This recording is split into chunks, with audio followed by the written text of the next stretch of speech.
Assalamualaikum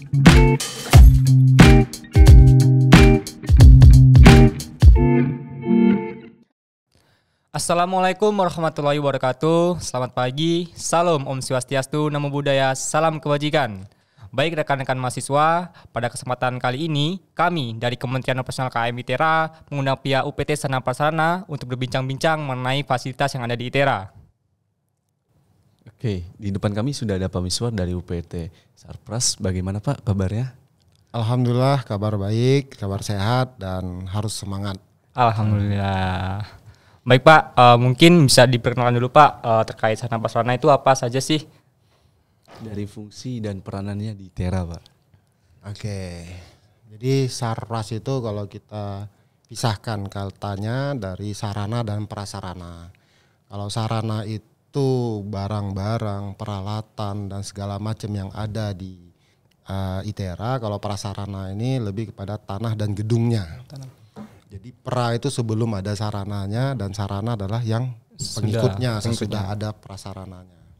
Nah fungsinya apa kami di unit sarana prasarana yaitu merencanakan, mengelola dan merawat maintenance dari seluruh sarana prasarana yang ada termasuk utilitasnya ya, seperti listrik, air, pendingin udara dan lainnya yang berkaitan sama sarana dan prasarana. Oke. Tadi itu adalah pengertian dari salam hangat dari awal sarana dan prasarana. Mungkin kami sebagai mahasiswa Pak ingin tahu struktural nih di Sarpras itu sendiri dari ketua, sekretaris, bendahara dan lain-lainnya Pak. Oke, kalau di unit sarana prasarana sendiri sebenarnya strukturnya tidak seperti organigram di kebanyakan unit lainnya. Di sana ada satu koordinator yaitu saya sendiri. Dan kita terbagi ada yang namanya barang milik negara, administrasi umum sama teknisi. Okay. Nah, jadi semuanya di bawah satu komando koordinator Sarpras. Bagiannya ada barang milik negara yang mengurusi pencatatan barang milik negara, barang-barang yang ada di ITERA. Terus pengadministrasi umum yang mengurusi administrasi dan keuangan, dan kita juga ada teknisi. Teknisi ini yang ujung tombaknya untuk di seluruh ITERA yang memperbaiki dan yang merawat sarana prasarana yang ada di ITERA. Jadi strukturnya koordinator dan langsung di bawahnya subbak, tapi tanpa ada kasubnya atau sekretarisnya, tapi langsung subbagiannya Pak ya. Subbagiannya. Okay. Mungkin dari penjelasan Bapak tadi terkait sarana prasarana, apa saja sih Pak fasilitas yang mungkin dikelola oleh pihak Sarpras? Apakah semua bangunan gedung yang ada di ITERA ini pihak Sarpras yang mengelola seperti ruang kelas atau mungkin embung atau mungkin fasilitas olahraga, itu apakah memang bagian dari pihak Sarpras yang mengelolanya? Oke. Kalau dari definisi tadi seluruh barang atau sarana dan prasarana yang ada di ITERA itu semuanya di bawah sarana prasarana ITERA. Namun di dalam hal penggunaan kita mensubkan kepada unit-unit yang mengelola. Contohnya misalkan ada bangunan di kebun raya. Nah, karena di sana ada unitnya kebun raya, konservasi flora Sumatera, maka mereka kita berikan otonomi untuk mengelola. Tapi pencatatan dan perencanaannya itu ada di kami. Tapi pengelolaannya ada di sana. Termasuk juga misalkan ada gedung kuliah kalau selama ini misalkan digunakan oleh TPB gitu untuk kurikulum TPB, tapi TPB mengelola perkuliahan di kelas tersebut, di gedung tersebut dari penjadwalan, dari apa. Nah, nanti ketika misalkan ada kebutuhan terkait perawatan, perencanaan ke depan, nah maka larinya atau koordinasinya ke Sarpras.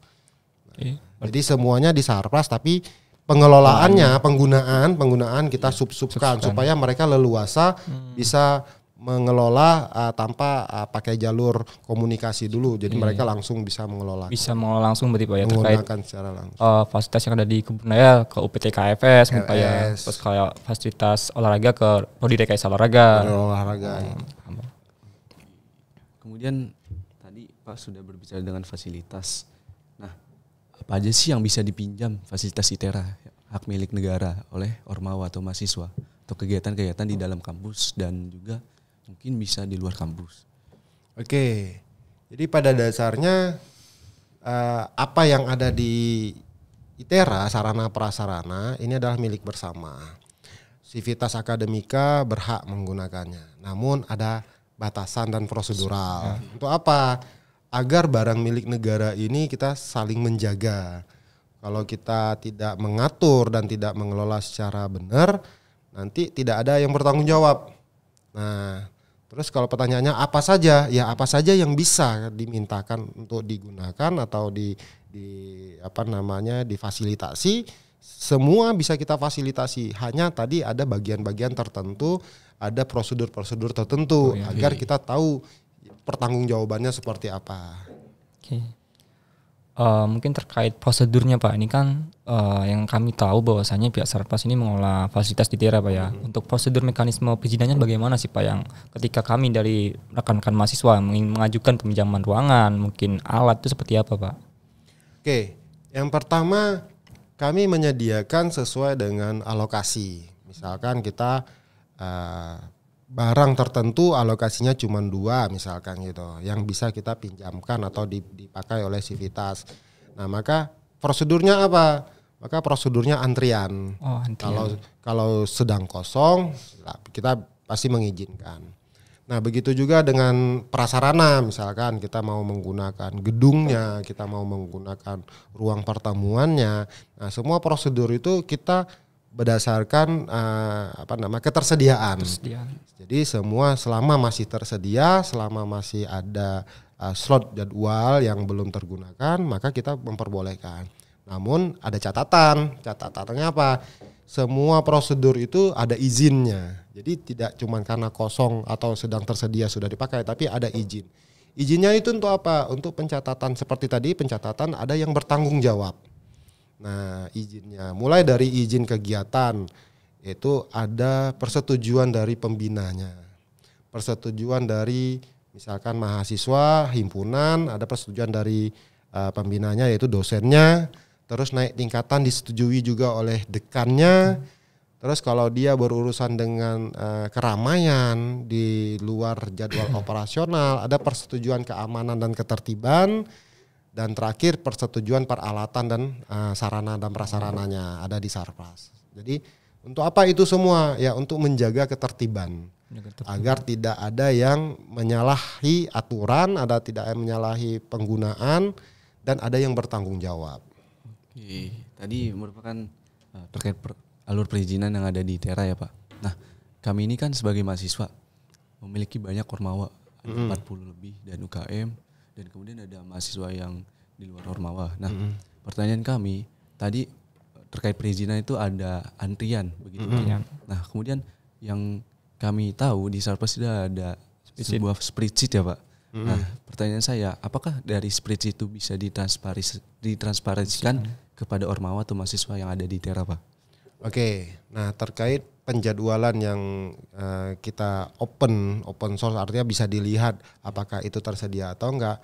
Ini sebenarnya kami menunda untuk mempublish agar tidak ada yang merasa mengklaim wah kosong buru-buru kita, wah langsung kita booking langsung apa. Nah karena kita nggak tahu mereka booking kegiatannya apa. Jadi kita mintakan pengaju itu datang ke kita untuk menceritakan kegiatannya apa, skala kegiatannya seperti apa, apakah hanya sekedar pertemuan antar mahasiswa ataukah ini kegiatannya mengundang pakar, mengundang para ahli atau mengundang pembicara. Nah ini supaya ada filter di Sarpras supaya kita bisa tahu, jangan sampai karena fasilitas terbatas, permohonan mintanya ramai. Maka karena kalau udah duluan, saya duluan, tapi skala prioritasnya rendah, ini bisa kita tunda. Maka kita akan prioritaskan yang skala tinggi. Misalkan seperti mendatangkan narasumber dari kementerian, narasumber dari gubernur. Nah, ini mungkin lebih kita fokuskan daripada ketika kita open informasi pada duluan-duluanan, tapi hanya sekedar kumpul bareng mahasiswa prodi A, kumpul bareng unit UKM apa gitu. nanti prioritas yang lebih besar, yang punya impact lebih besar akan kalah saing karena keduluanan yang hanya sekedar kumpul-kumpul saja gitu. Jadi itu kenapa kita tidak open, agar kita tahu yang pengaju ini apa sih kegiatannya, supaya kita bisa memilah dan memilih mana prioritas yang akan kita berikan gitu. Yang jelas prioritasnya adalah yang berdampak kepada peningkatan akademik, kemampuan soft skill, dan pengetahuan-pengetahuan yang dibutuhkan oleh mahasiswa yang didapatkan dari sumber lain gitu. Bukan hanya belajar di kelas, tapi dapat informasi dari narasumber-narasumber yang diundang. Itu kita lebih prioritaskan. Oke, tadi merupakan akses-akses yang tidak bisa dilihat oleh ormawa atau mahasiswa. Kemudian saya berangkat dari keresahan mahasiswa ya Pak. Nah, mengapa sih sering terjadi perubahan alur perizinan di dalam ITERA itu sendiri Pak, yang sehingga itu dampaknya atau impactnya terhadap kami juga sebagai mahasiswa Pak? Kalau perubahan mungkin perubahan minor ya, dalam artian seperti di awal pasti sudah diizinkan oleh pembinanya, dalam artian pembinanya mengetahui bahwa mahasiswa itu sedang melakukan kegiatan ini. Yang kedua, diketahui atau diizinkan oleh pihak keamanan, karena mereka harus mengontrol, apalagi di luar jam operasional, misalkan kegiatan sampai jam 8 malam. Nah, mereka harus ada izin dari mereka, karena mereka akan menyiapkan personel untuk menjaga keamanan dan ketertiban. Karena kalau di jam kerja mungkin dosen yang lain, civitas yang lain bisa memantau, ikut bareng memantau. Tapi di luar jam kerja semuanya sudah pada pulang. Jadi tim K3L tuh butuh informasi siapa yang melakukan kegiatan dan kegiatannya apa dan izinnya apa, yang mereka punya penilaian apakah ini berpotensi terhadap gangguan keamanan atau ketertiban sehingga mereka bisa mengizinkan atau tidak. Jadi perubahannya mungkin minor, harus menyertai tanda tangan sipulan atau harus menyertai form ini, form itu. Tapi pada dasarnya substansinya adalah izin ini ya tadi, karena stakeholdernya banyak ya. Ada stakeholder berdasarkan substansi kegiatannya sebagai penanggung jawab kegiatan, ada stakeholder terkait keamanan, maka izinnya oleh pihak keamanan, dan dari Sarpras izinnya adalah barang dan tempat. Karena berkaitan sama bertanggung jawab kepada barang dan tempatnya.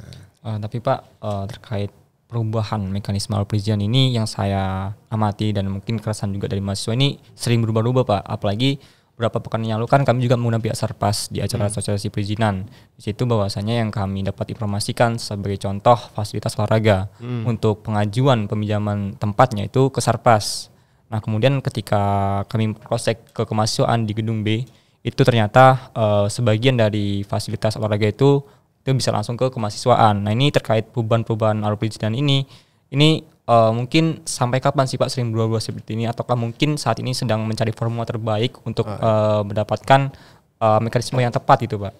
Oke, mungkin lebih kepada ada apa namanya ya, ketidaksinkronan tidak tindih itu Pak. Jadi ya ini juga jadi masukan bagi kami, nanti kita coba mengundang atau kami nanti coba lintas unit kerja ini ya, kemahasiswaan, keamanan, pihak dari jurusan atau prodi dan termasuk Sarpas sendiri. Ya, kita coba akan merumuskan agar tidak ada simpang siur jalur perizinan gitu ya kan. Pada dasarnya kalau ditanya Sarpras tidak masalah sama kegiatan. Yang Sarpas masalah adalah tempat dan barang. Kalau tempat dan barangnya selama izin perizinannya sudah dilalui semuanya, hanya tinggal di terakhir di Sarpas hanya memberikan barang dan atau tempatnya tadi itu. Cuman ya tadi di awal-awal tadi ya, apakah harus izin dari stakeholder A atau izin stakeholder B baru ke Sarpras. Nah, ini mungkin nanti kita coba rumuskan kembali yang menjadi satu aturan baku gitu ya, aturan baku ya, sebagai bentuk layanan ITERA kepada mahasiswa gitu. Supaya mahasiswa juga merasa nyaman untuk melaksanakan kegiatan, nyaman untuk membuat program-program kerjanya gitu. Tadi kan ada mengapa sih di ITERA ini banyak terjadi perubahan. Nah, kemudian dari pihak Sarpas sendiri Pak, terkait informasi mekanisme alur perizinan itu sendiri bagaimana Pak dari pihak Sarpras untuk menginformasikan kepada mahasiswa itu sendiri?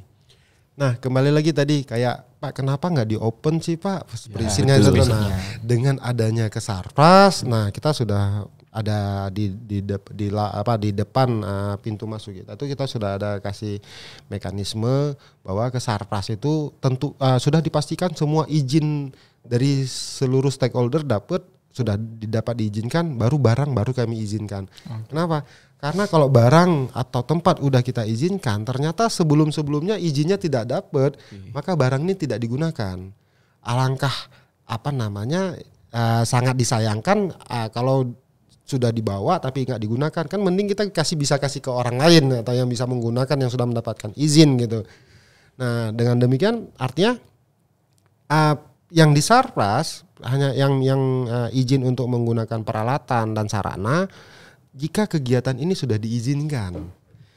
Nah, mekanismenya bagaimana? Nah, itu di depan informasinya di mana didapatkan. Nah, itu bisa langsung ke staf kami di Sarpras, dan di depan kami itu Sarpras sudah ada pengumuman kecil untuk mahasiswa atau unit yang mau menggunakan fasilitas, sudah ada prosedurnya. Nah, ke depan kami juga merencanakan secara digital ya, seperti peminjaman buku, peminjaman alat laboratorium. Nah, kita juga beranjak nanti tidak lagi secara manual, kita by system.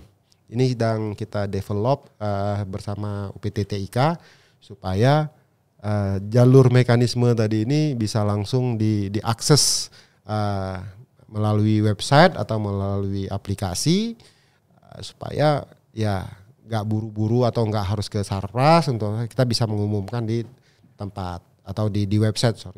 Website. Tadi, saya ingin bertanya Pak ya. Tadi ada beberapa kutipan yang saya pertanyakan. Nah, tadi kan dari Bapak informasi itu bisa ditanyakan ke dalam ruangan UPT itu sendiri. Nah, dari kami mahasiswa, setelah kami masuk di dalam ruangan tersebut, apakah kami bisa bertanya kepada seluruh dosen atau tendik yang di dalam yang ada di UPT itu Pak, apa ada satu staf khusus yang terkait informasi tadi bisa disampaikan ke mahasiswa Pak? Oke.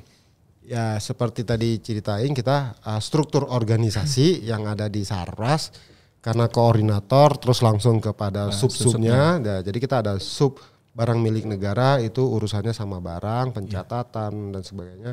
Nah, sub administrasi umum ini dan tadi teknisi. Nah, ini kita kepada yang ke administrasi umum.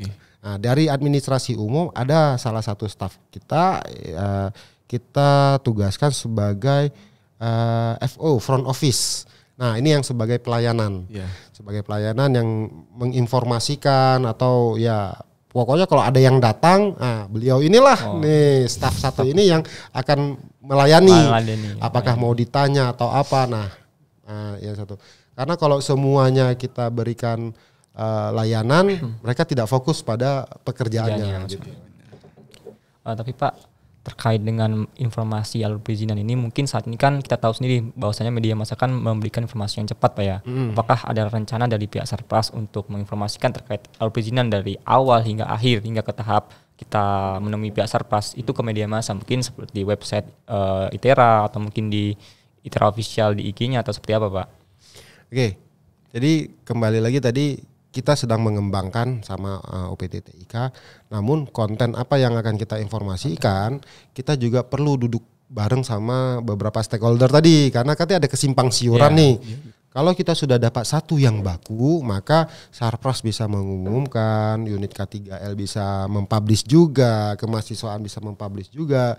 Tapi kalau masing-masing mempublish nanti terjadi irisan.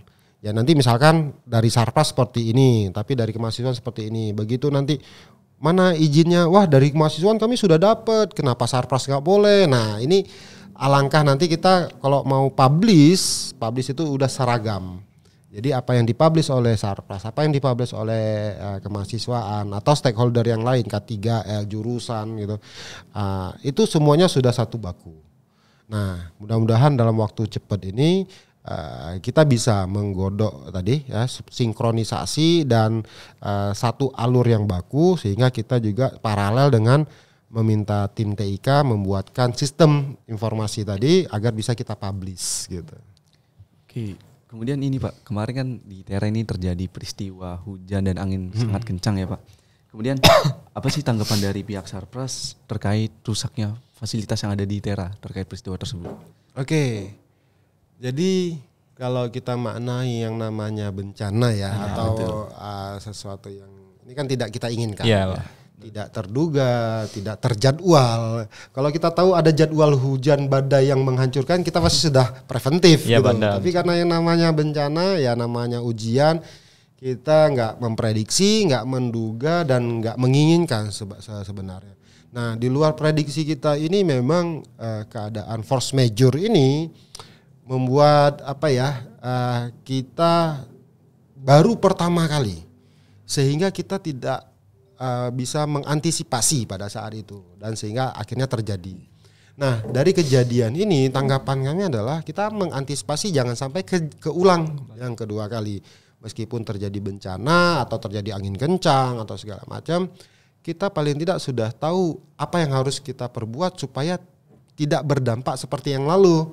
Nah, sehingga proses perbaikan kita improve, kita rubah desain supaya hal kejadian kemarin walaupun kejadian lagi tapi tidak berdampak pada kerusakan yang lebih besar. Mudah-mudahan pun dengan improve yang kita perbaiki sekarang, metode desain yang kita rancang sekarang bisa menggagalkan kerusakan gitu. Mungkin kalau teman-teman nanti ini lagi proses pembangunan bisa ngelihat pada hasilnya nanti tujuannya itu adalah untuk meloloskan angin ya, karena angin kita kemarin itu sangat kencang yang mendorong dan menghisap bangunan sehingga terjadi kerusakan. Nah, ini kita desain bagaimana angin nanti kalaupun kejadian angin kencang ini sifatnya loss, tidak mendorong dan tidak menyedot gitu. Ya. Soalnya yang kami amati kemarin Pak, setelah kejadian bencana ini banyak fasilitas yang rusak seperti kaca yang pecah, mungkin plafon ruangan kelas itu banyak yang roboh. Yang kami khawatirkan ini ketika bencana ini kembali terulang itu pada saat kegiatan belajar mengajar sedang aktif Pak. Ini kan yang dikhawatirkan ada selain kerusakan secara material, mungkin secara korban jiwa yang kami khawatirkan sampai seperti itu Pak. Ya, jadi kembali lagi tadi kita sudah belajar dari apa yang terjadi saat ini. Kita root cause kan hujan membuat plafon rubuh karena apa? Karena atapnya yang rusak, masuk air dan sebagainya. Sehingga kita perawatan dan pengokohannya kita dari sumber awal kerusakan. Jadi di dalam kita perbaiki, di luar kita perkokoh. Oke Pak, tadi kan ada peristiwa angin badai dan lain sebagainya yang tidak kita inginkan lah ya Pak. Kemudian terkait akibat dari peristiwa tersebut dari kemarin tuh saya melihat beberapa foto ada berupa kendaraan yang terkena dampaknya Pak. Kemudian dampaknya itu kan dari fasilitas-fasilitas ITERA yang tadi roboh, dari kaca dan lain sebagainya. Kemudian apakah kami dari mahasiswa misalnya itu apakah ada asuransi terkait rusaknya kendaraan bermotor itu Pak? Oke, kalau ditanya kerusakannya ada asuransi untuk diganti atau tidak, nah ini kita balikkan dulu ke asasnya dulu. Yang menyebabkan ini kan bukan Sarpras ya, iya, ya kan yang iya. menyebabkan alam ya kan. Kalau kita minta tuntutan sebenarnya kita tuntut sama alam gitu kan. Alam yang sudah merusak. Nah, tapi apakah dapat asuransi segala macam?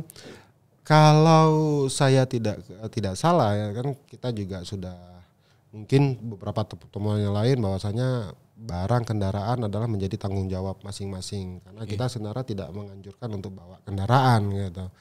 Kehilangan, kerusakan yang diakibatkan oleh ketidaksengajaan atau bukan karena ITERA itu, maka ITERA tidak bertanggung jawab karena bukan aset ITERA. Nah, tapi mahasiswa adalah aset ITERA. Kalau terjadi apa-apa sama mahasiswanya, kita akan berupaya. Tapi kalau terjadi kepada barang mahasiswa itu adalah asetnya mahasiswa. Nah, sejauh ini apakah ada, nih kami juga belum dapat laporan ada permintaan, wah kemarin saya rusak ini ada bisa diganti enggak segala macam. Dan kan sampai jauh ini juga kami tidak ada yang lapor kepada kami.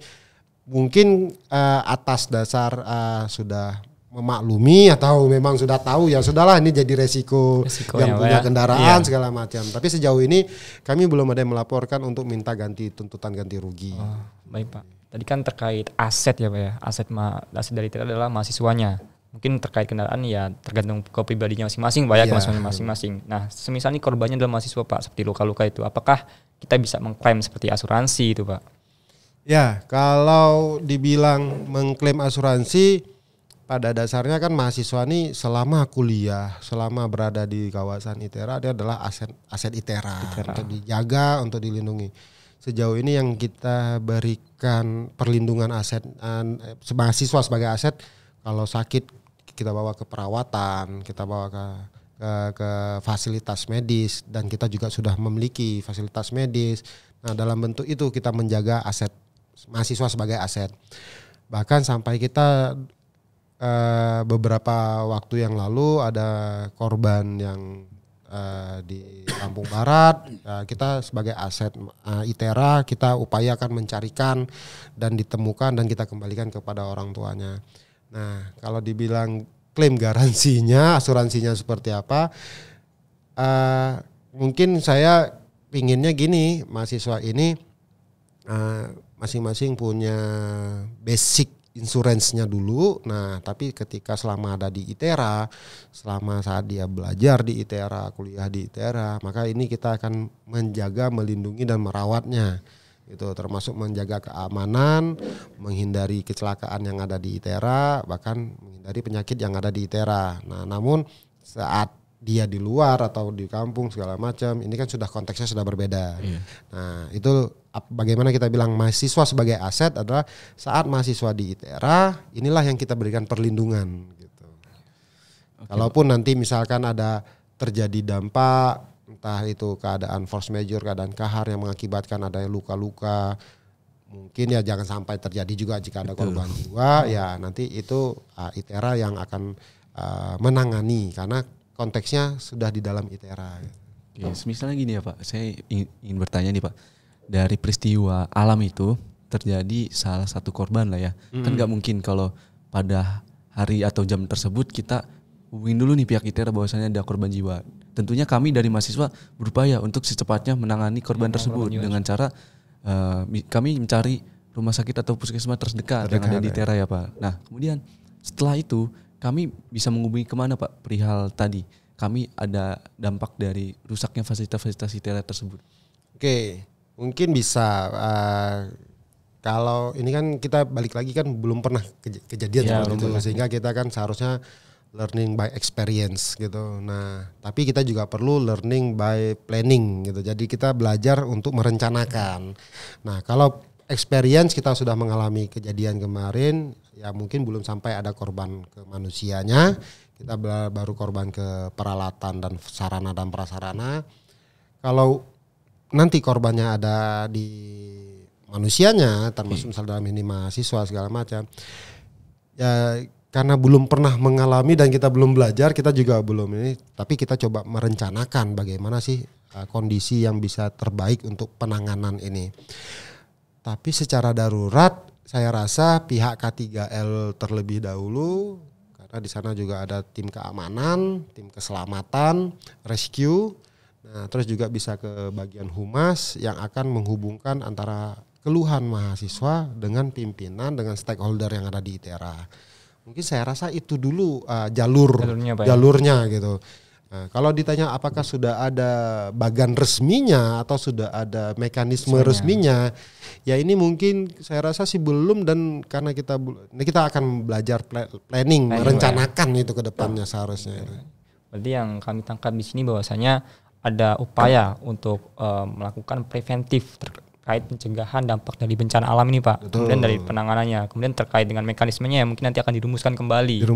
Oke, baik. Oke, kemudian di ITERA ya Pak, yang saya tahu itu ada salah satu klinik ya Pak. Klinik. Nah, menurut Bapak untuk klinik tersebut apakah sarana dan prasarana di dalam itu sudah lengkap dan memadai untuk kami mahasiswa? Oke. Kalau konteksnya dibilang prasarana, maka prasarananya adalah gedungnya. Iya. gedung poliklinik. Gedungnya. Sarananya ya apakah itu alat kedokterannya, alat medisnya segala macam. Ini kan pihak poliklinik.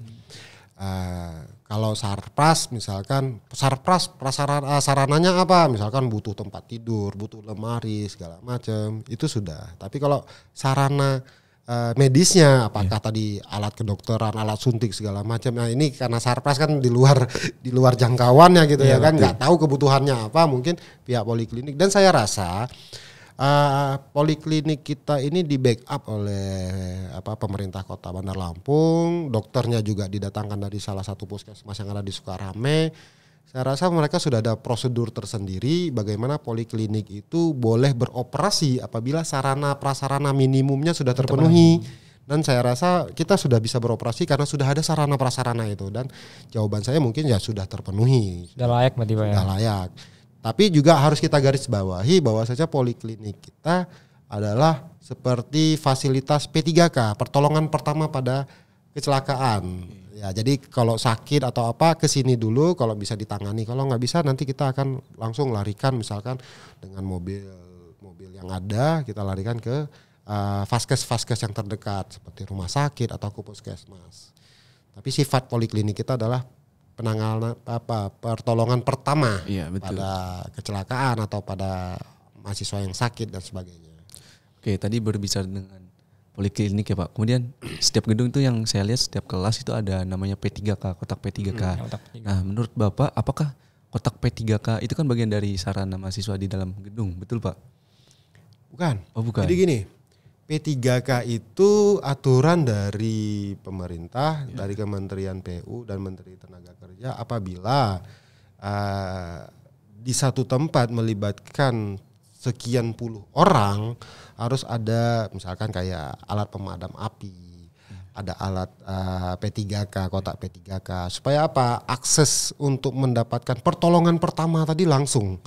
Nah, jadi misalkan ada yang pusing-pusing ya nggak perlu harus ke rumah sakit ya, di situ sudah tersedia obat-obatan.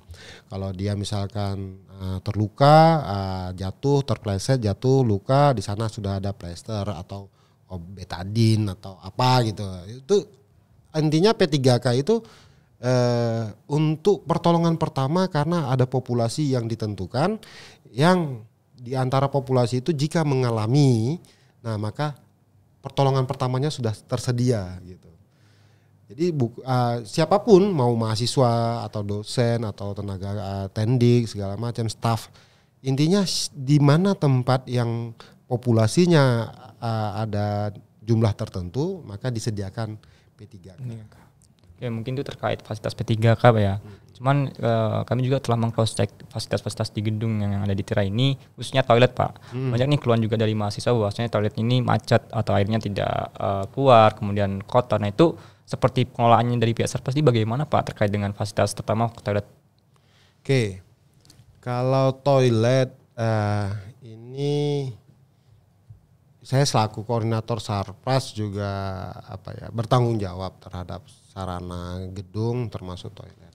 Sebenarnya beberapa toilet kita ini bukan karena rusak secara fungsinya, karena ada titik-titik kebocoran yang dihasilkan dari flushing, dari air, dari keran yang larinya ini ke sistem kelistrikan. Nah, sehingga kalau digunakan nanti mengakibatkan listrik ini akan mengalami korsleting dan dampaknya lebih berbahaya. Sehingga ada beberapa yang kita stop dulu, misalkan toilet ini yang menjadi penyebab kebocoran, sampai kita harus perbaiki dulu. Nah, sejauh ini kita sedang memperbaiki. Kalau mungkin teman-teman lihat secara masif kita di berbagai gedung, di sudut gedung itu sudah banyak para pekerja yang sedang memperbaiki sarana kita. Kenapa bisa rusak? Ya banyak faktornya. Karena frekuensi penggunaan yang terlalu tinggi bisa juga. Dan juga ini kadang kami juga pernah mengalami cara penggunaan yang salah. Nah, misalkan kita sering menemukan tuh di dalam toilet umum tuh jika toilet duduk jangan dijongkoi gitu ya kan. Nah, itu terus kalau tekan cukup sekali, kadang ada yang iseng tekannya berkali-kali sehingga membuat ini. Nah, mungkin juga dari sarana podcast ini kami juga menganjurkan kepada rekan-rekan juga, ayo sense of belonging kita menjaga sama-sama merawat. Kalau Sarpras yang hanya mengandalkan teknisi untuk merawat seluruh di gedung di ITERA, kami kewalahan. Jadi mari bareng-bareng sama-sama kita menggunakan sarana prasarana sebaik mungkin, kita jaga sebaik mungkin, kita gunakan sepantasnya, jangan berlebihan, jangan iseng ya, jangan iseng. Itu yang nanti menghambat gara-gara iseng satu orang lain yang tidak dapat menggunakan. Oke, mungkin masih bertanya perihal fasilitas prasarana yang ada di ITERA apa ya, seperti toilet tadi. Nah, yang saya tahu di gedung E itu saya sebagai mahasiswa, toilet itu banyak yang tertutup atau ditutup karena ada perbaikan. Nah, dari Sarpras sendiri itu adakah target untuk perbaikan itu Pak, berapa lama? Oke. Target kita karena kan sistem kita di ITERA ini karena salah satu perguruan tinggi negeri, kita ikuti aturan negara, pekerjaan yang menyediakan dengan penyedia atau rekanan dari luar itu dengan mekanisme pengadaan barang dan jasa, mereka ada jadwal kontrak. Nah, selama pekerjaan ini kita berkontraknya 30 hari kerja. Nah, mudah-mudahan di pertengahan Desember semuanya sudah selesai. Oke, tadi perihal toilet apa ya? Sarana prasarana yang ada di gedung. Kemudian kami dari mahasiswa itu kan berkegiatan di dalam ITERA. Kemudian fasilitas apa sih Pak yang dikasih negara di prodi yang nantinya kami sebagai mahasiswa atau ormawa bisa meminjam fasilitas tersebut yang konteksnya itu di luar gedung aula, karena di gedung aula kan sudah banyaklah fasilitas-fasilitas di dalamnya sudah lengkap. Nah, perihal kami misalkan minjem di luar ruangan itu, apakah kami bisa minjem sound system prodi atau apa gitu Pak? Alat musik mungkin ya. Oke. Jadi balik lagi di prodi pun dan di jurusan pun ada beberapa barang peralatan sarana prasarana yang kita titipkan. Seperti tadi pengelolaannya supaya lebih leluasa tanpa harus nunggu dulu dari Sarpras. Nah, beberapa unit-unit kerja sudah kita serahkan fasilitas itu. Misalkan contoh kayak di prodi. Di prodi sudah kita berikan masing-masing prodi itu satu proyektor sekurang-kurangnya minimum gitu. Jadi kalau mahasiswa himpunannya mau gunain di luar atau di apa, sebenarnya bisa akses ke prodinya. Gitu. Nah juga speaker atau pengeras suara. Pengeras suara kita kemarin juga titipkan ke jurusan atau ke fakultas. Itu sudah kita titipkan, tujuannya memang ketika kuliah jika ada dosen yang suaranya terlalu parau, terlalu kecil, bisa menggunakan pengeras suara by request ke jurusan. Jadi tidak perlu ke Sarpras lagi, di jurusan sudah tersedia. Nah begitu juga nih himpunan atau mahasiswa di jurusan tertentu, di prodi tertentu, bisa nggak usah akses ke Sarpras karena di sana juga sudah ada dari fakultasnya atau jurusannya gitu, dari prodinya gitu. Pak, bagaimana kalau UKM yang tidak ada prodinya, tidak ada fakultasnya, tidak ada naungannya. Nah, sebenarnya juga beberapa itu ada di kemahasiswaan. Nah, nanti ketika misalkan okupansi dari kemahasiswaan, misalkan di sana ada 5-nya sudah terpakai. Nah, baru kita ke Sarpras. Nah, kita lihat juga okupansi yang ada di kita. Oh, misalkan tadi kita ketersediaan kita cuma 3. Nah, jika semuanya sudah terpakai atau sudah teralokasikan, ya berarti antrian di periode berikutnya gitu. Kan nggak bisa kita satu dipakai berdua gitu. Nah, itu sih bagaimana apa sih saja yang bisa dipinjam ya. Secara umum karena kegiatan di luar itu pasti proyektor dan juga pengeras suara. Itu yang paling umum kita fasilitasi. Beberapa juga kalau kegiatan lain nanti misalkan di kegiatannya adalah pertemuan, ya kita sediain ya tadi fasilitas sofa, tempat duduk dan meja. Oke, tadi perihal fasilitas yang ada di proyek atau di fakultas ya Pak. Nah kemudian dari kami mahasiswa itu, apakah kami bisa mengetahui ada berapa banyak fasilitas tersebut berupa sound system atau proyektor di setiap prodi, apakah sama rata atau tidak, dan berapa banyak barang tersebut yang ada di fakultas Pak, begitu? Oke, kalau berapa jumlahnya kita merujuknya itu dari kapan kita berikan. Jadi Bisa aja dari 2017, 18, 19, 20, 21, 22, 23 gitu ya. Nah berhubung saya ini kembali ke Sarpras ini tahun 2023, mungkin di selama 2023 saya bisa kasih informasi. Tapi kalau sebelum-sebelumnya ini yang saya juga butuh Datanya, Pak. pendataannya gitu. Mungkin yang paling konkret adalah di setiap unit tadi gitu. Unit tadi itu ada tersedia berapa. Karena mungkin misalkan catatannya seperti ini. Oh, tercatat di Sarpras pernah memberikan untuk dikelola 3 unit.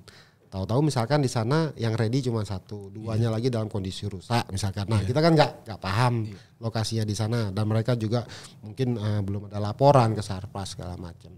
Nah, yang paling tahu secara konkret berapa adalah di unit itu.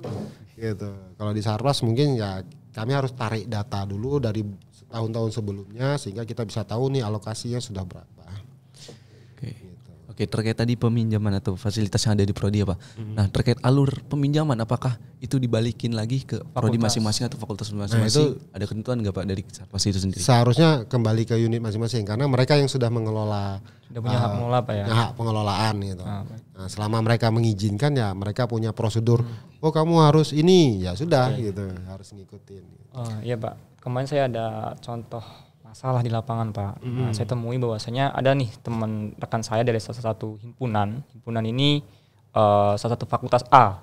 Nah, ia ingin mengajukan peminjaman ruangan ke GKU 2. GKU 2 ini bukan fakultas dia gitu. Sebagai contoh, GKU 2 ini fakultas FTIK. Nah, cuman dari pihak FTIK-nya sendiri tidak memberikan izin Pak. Memberikan izin dikarenakan itu bukan bagian dari naungan mereka, prodi atau himpunannya. Nah, ini langsung diarahkan ke fakultas yang mungkin memiliki gedung itu sendiri. Nah, itu mungkin pendapat atau tanggapan dari Bapak seperti apa Pak terkait itu?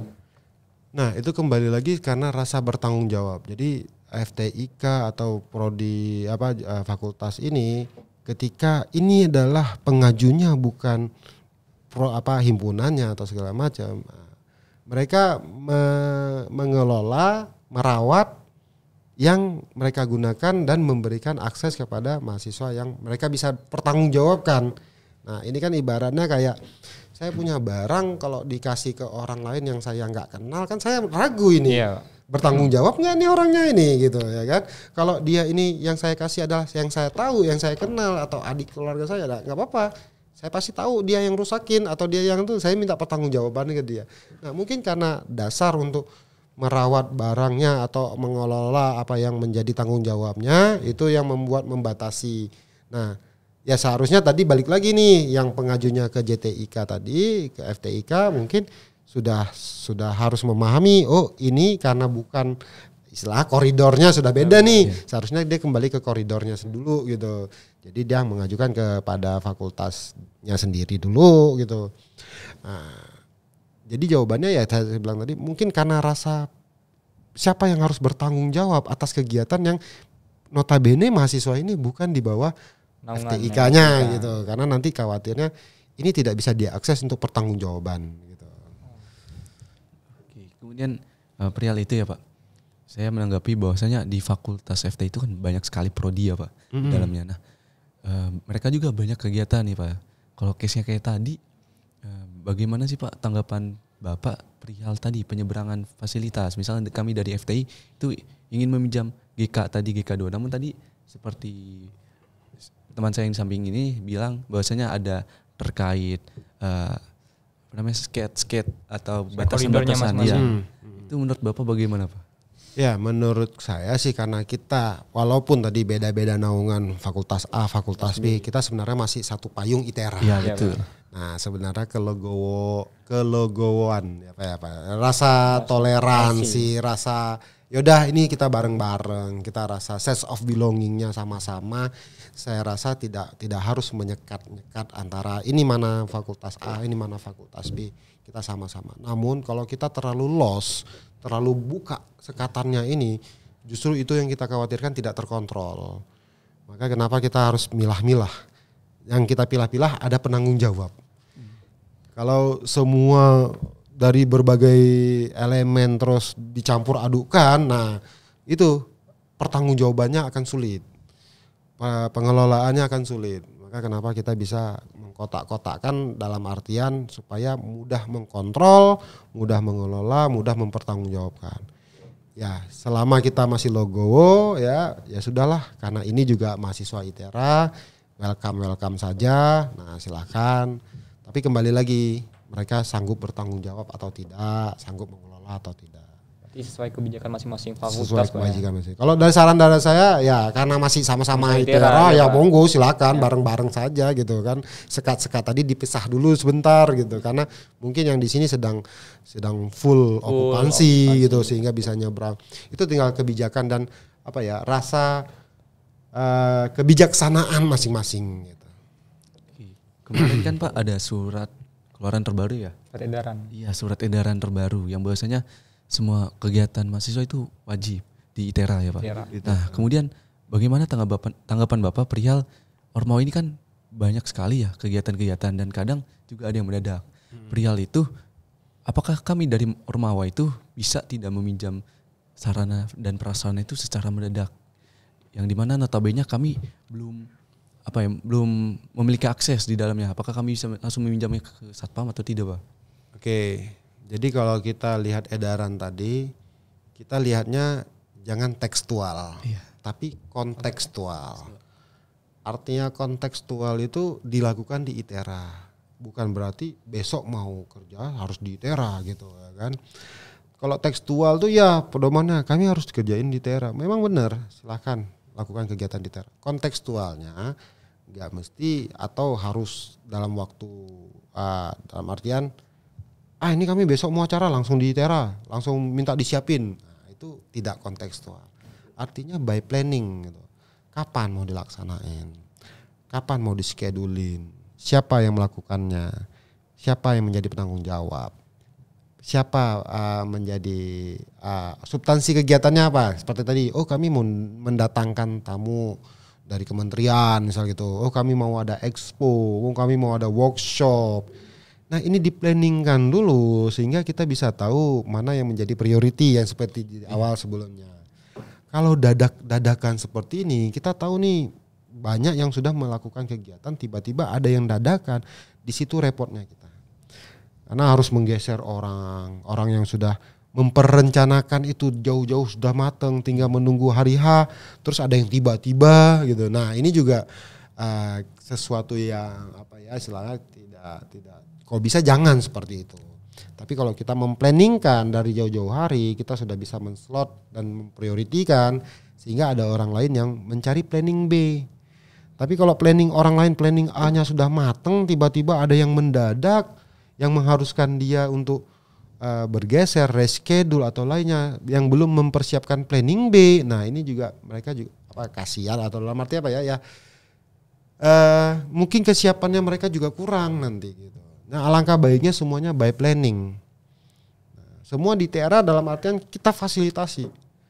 Nah, tapi by planning, nggak ujuk-ujuk langsung. Nah, ini kan udah dapat edaran kami kerja di ITERA. Betul, silakan di ITERA, tapi by planning gitu. Nah, kapan mau direncanain segala macam sehingga kita akan tersusun, terjadwal, terschedule. Gitu. Oke, tadi perihal peminjaman ya Pak. Kemudian semisal itu kan di dalam gedung ya. Nah, ini konteksnya di luar gedung Pak. Kami mahasiswa kan biasanya hari Minggu atau hari Sabtu lah, hari-hari weekday, hari-hari libur, weekend, itu kadang memiliki kegabutan. Nah, dari Sarpras misalnya case-nya gini Pak, kami sebagai mahasiswa itu gabut dan kami tidak ada izin di dalam ITERA. Kami ingin menyalurkan minat bakat kami. Misalnya kami bermain basket secara mendadak, sekitaran 15 orang. Nah, dari Sarpras perihal itu apakah diperbolehkan karena tidak ada izin? Oke. Itu konteksnya sebenarnya jatuhnya ke keamanan dan ketertiban gitu. Apakah karena di luar jam operasional yang kondisinya kan para pihak keamanan kita yang menjaga, karena kondisinya seharusnya ini kan senyap gitu. Senyap dalam artinya tidak ada aktivitas karena libur gitu. Tapi karena ada kegiatan-kegiatan mahasiswa menyalurkan bakat, berkumpul dan berdiskusi. Nah, ini pihak keamanan yang memberikan akses itu. Karena di luar operasional itu melarinya ke para pihak keamanan, pihak K3L. mereka harus menjaminkan dulu bahwasanya kegiatannya kegiatan positif, tidak menimbulkan kerusakan, tidak menimbulkan keributan. Mungkin ini Pak terkait dengan kegiatan mahasiswa kan banyak menggunakan ruangan, menggunakan fasilitas ITERA. Mungkin dari pihak Sarpas sendiri apa sih Pak kayak pesan nih untuk mahasiswa dalam menggunakan fasilitas di ITERA ini? Oke, pesannya seperti saya bilang tadi adalah sense of belonging-nya harus kita tingkatkan. Apa yang sudah difasilitasi oleh negara, dalam hal ini ITERA yang memfasilitasi untuk pelayanan, pendidikan, untuk kegiatan, kita harus jaga bersama. Kita harus gunakan sebaik-baiknya, jangan menggunakannya secara berlebihan. Kita juga tahu porsinya, dan kita juga jangan egois dalam artian jangan maunya kegiatan kita saja karena ada orang lain juga yang akan melakukan kegiatan. Dengan begitu kita harapkan semua akan saling menjaga sehingga punya kita lebih awet, punya kita lebih kondusif, agar bisa long life-nya tinggi, panjang.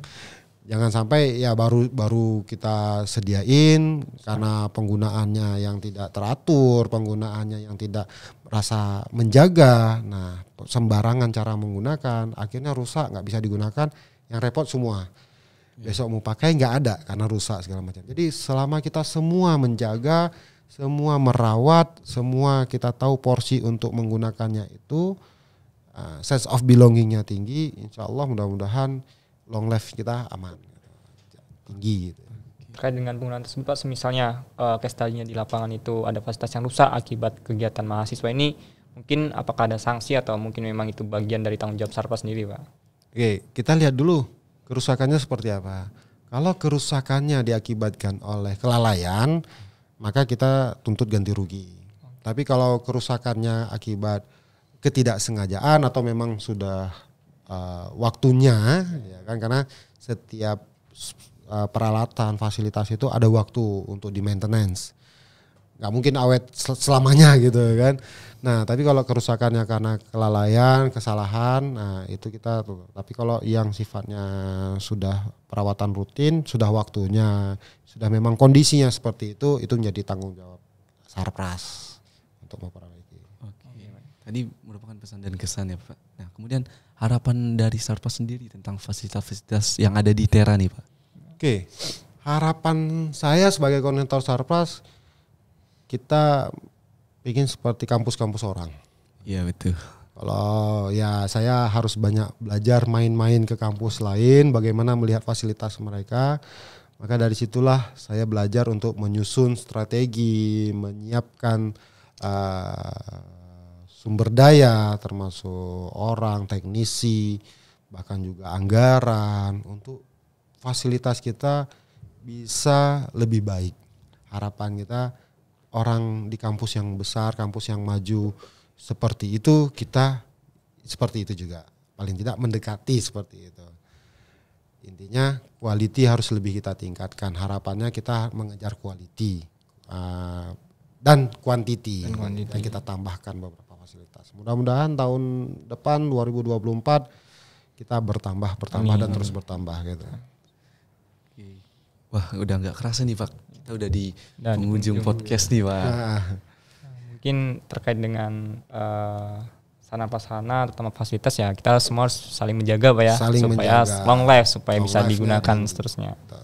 Mungkin dari kami cukup sih Pak. Terima kasih banyak sudah menghadiri dan podcast kami. Semoga informasinya dapat bermanfaat untuk rekan-rekan mahasiswa. Ya mungkin dari kami cukup itu Pak. Mungkin kami akhiri. Wassalamualaikum warahmatullahi wabarakatuh. Waalaikumsalam warahmatullahi wabarakatuh.